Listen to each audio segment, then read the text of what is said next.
Hello viewers, இன்னைக்கான அப்டேட்ஸில் நம்ம பார்க்க போகிற ரொம்ப ரொம்ப முக்கியமான ஒரு பரபரப்பான தகவல் என்ன அப்படின்னு பார்த்தீங்கன்னா, இயக்குனர் பாரதி ராஜா அவர்களுடைய மரணத்திற்கு முன்பாக அவர் தன்னுடைய கடைசி ஆசையாக ஒரு விஷயத்தை சொல்லியிருக்காரு.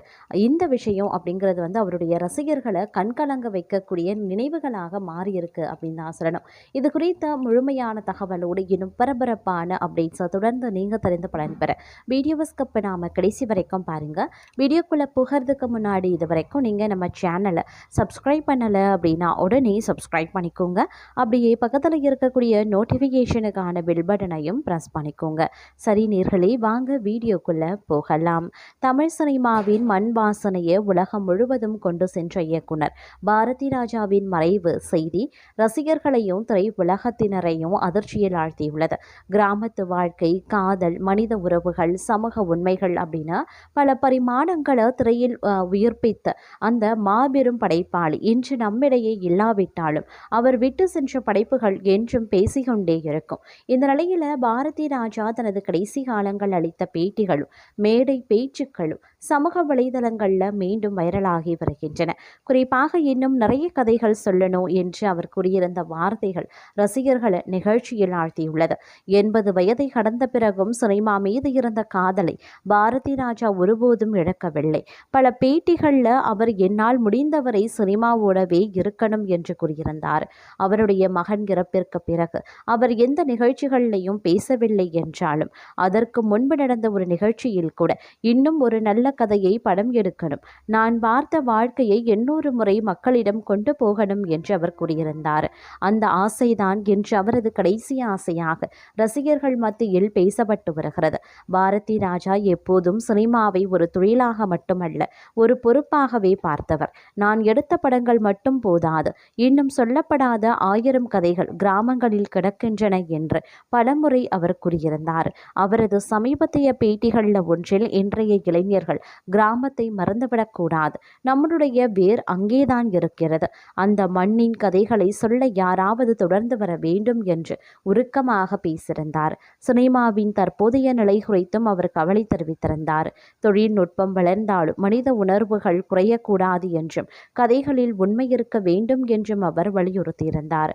பாரதி ராஜாவின் நெருங்கிய வட்டாரங்கள் கூறுவதன்படி புதிய தலைமுறையுடன் இணைந்து இன்னும் சில படைப்புகளை உருவாக்க வேண்டும் என்ற ஆர்வம் அவருக்கு கடைசி வரை இருந்ததாக சொல்லப்படுகிறது. ஓய்வு என்ற வார்த்தையை அவர் ஒருபோதும் விரும்பியதில்லை. சினிமா பற்றி பேசும்போதெல்லாம் ஒரு புதிய இயக்குனரை போலவே உற்சாகத்துடன் காணப்பட்டார். தமிழ் சினிமாவுக்கு ராதிகா, ரேவதி, ராதா, ரஞ்சினி, நெப்போலியன் உள்ளிட்ட பல திறமைகளை அறிமுகப்படுத்திய பாரதி ராஜா கடைசி வரை புதிய முகங்களை தேடும் பணியிலேயே இருந்தார். புதிய திறமைகள் தான் சினிமாவை உயிரோடு வைத்திருக்கும் என்பது அவருடைய நம்பிக்கை. இன்று அவரது மறைவு செய்தி வெளியான நிலையில் ரசிகர்கள் சமூக வலைதளங்களில் அவரது பழைய பேட்டிகளை பகிர்ந்து வருகின்றனர்.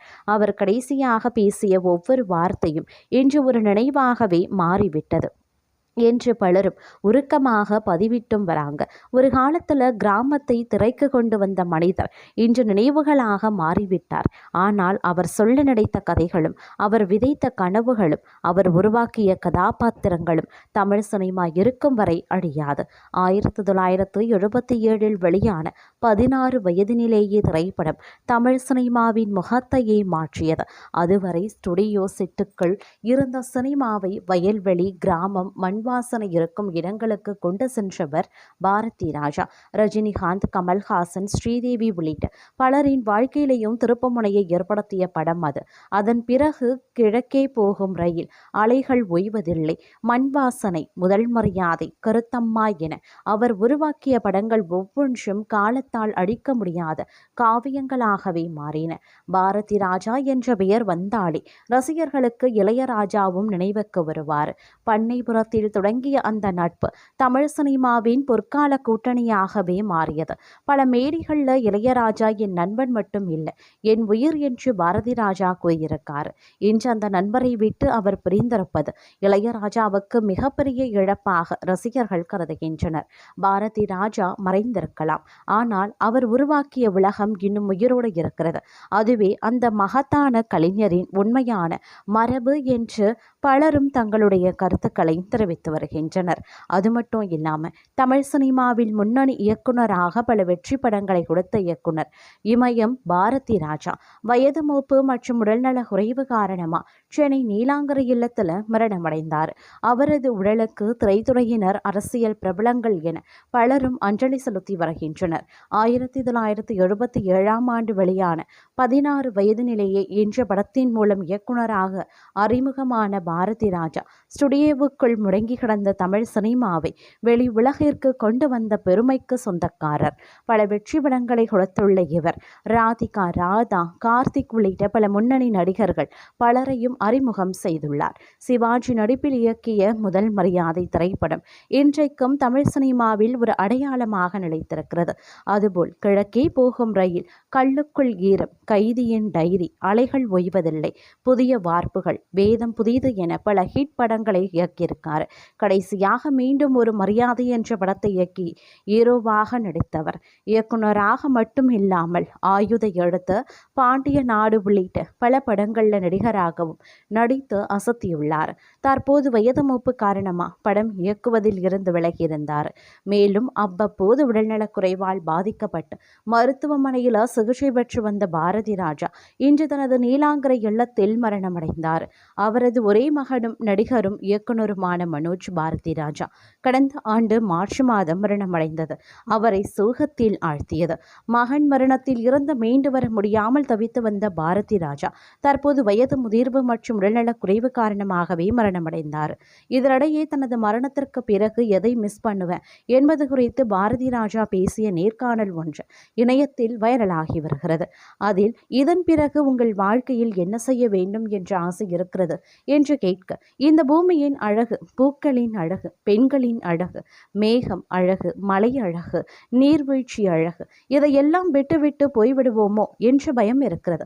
தினமும் நான் நினைத்து பார்ப்பேன், இந்த உடம்பில் உயிர் இல்லை என்றால் என்ன ஆகும் என்று நினைத்தால் பயமாகவே இருக்கும். நான் என்னையும் இந்த சூழ்நிலையையும் காதலிக்கிறேன். இன்னொரு ஜென்மம் இருந்தால் இயக்குனராகத்தான் பிறக்க வேண்டும். இந்த பூமியில் எல்லாமே அழகுதான். நான் வாழ்ந்த பூமி, நான் நடந்த மண், நான் பார்த்த மனிதம், நான் பார்த்த அனைத்தும் அதில் ஒரு ஈரம் இருக்கும். நான் இங்கு எப்படி இருந்தாலும் ஊருக்கு போகும்போது அந்த ஊர், ஆலமரம், கிழவன், குளத்து தண்ணீர், நான் இப்போது அதை விட்டு விலகி இருக்கிறேன். கடவுளால் நான் இதற்காகவே பெருமைப்படுகிறேன் என்று பாரதி ராஜா உருக்கமாகவே பேசியிருப்பார். மேலும் இயக்குனர் இமயம் பாரதி ராஜா உடல்நலக் குறைவால் என்று உயிரிழந்தார். அவருக்கு வயது 84. மகன் மனோஜ் உயிரிழந்த சோகத்தில் இருந்த அவர் அதே சோகத்தோடு சென்றிருக்கிறார். அவரது உயிரிழப்பு ஒட்டுமொத்த இந்திய திரைத்துறையிலேயும் சோகத்தை ஏற்படுத்தியிருக்கிறது. அவரது இறுதி சடங்குகள் இன்று மாலை நடக்கும் என்று எதிர்பார்க்கப்படுகிறது. அது மட்டும் இல்லாமல் அவர் எக்கச்சக்க நடிகர்கள், நடிகைகளை அறிமுகம் செய்திருக்கார். அவர் அறிமுகம் என்றாலே திறமை இருக்கும் என்பதுதான் இப்போதைக்கு வரைக்கும் வரலாறு. கல்லை கூட பாரதி ராஜா நடிக்க வைத்து விடுவார் எனவும் திரைத்துறையில் சொல்வார்கள். அந்த அளவுக்கு கலைஞர்களிடம் எப்படி வேலை வாங்க வேண்டும் என நுட்பங்களை தெரிந்தவர் இமயம் பாரதி ராஜா.